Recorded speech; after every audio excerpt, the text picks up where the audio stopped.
जा रहे हैं जी शर्मा जी की नवी कार नूं लैण वास्ते किया सोनेट।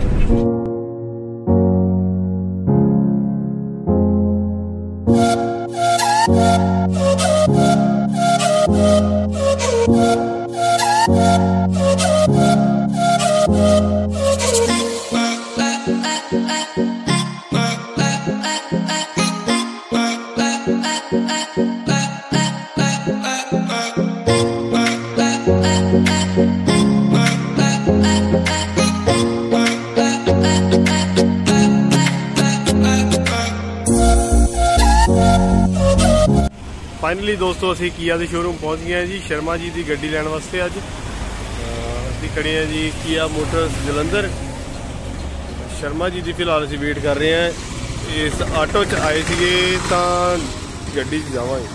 ठीक है जी फाइनली आ गए जी आप किया के शोरूम से। शर्मा जी की गड्डी खड़ी हुई है पिछे। ये जी मेरे पिछे शर्मा जी की किया सोनेट। मैं दिखाना है ओवर भी किया सोनेट बहुत वधिया गड्डी है।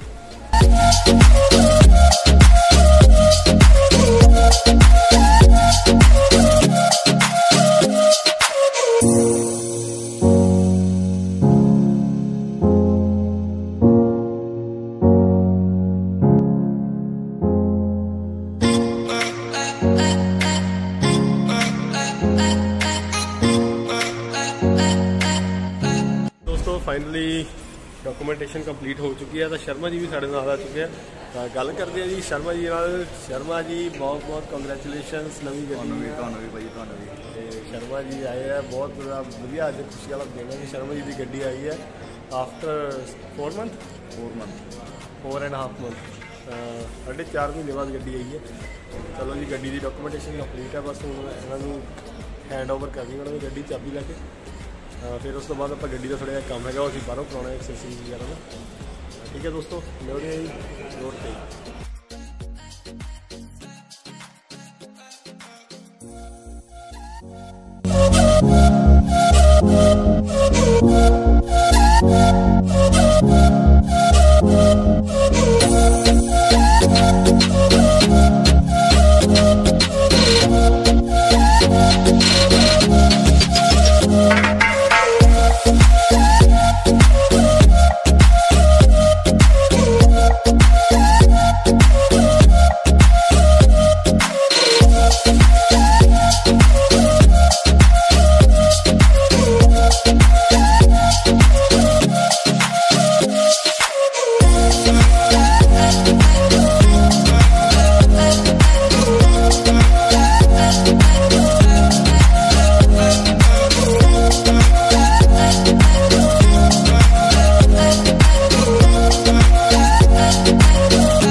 हाँ जी दोस्तों फाइनली असी गड्डी च बैठ गए हैं जी। गड्डी आप कढ़ ली शोरूम तो बाहर हूँ जावे असी तलवाड़े तो शाम में फिर करते हैं पार्टी। तो ठीक है जी मिलते हैं नैक्सट ब्लॉग च। अज का ब्लॉग यही सी कि शर्मा जी की नवी गड्डी आई है तो शर्मा जी वालों पार्टी है शाम शर्मा जी हैगी है ना पार्टी है।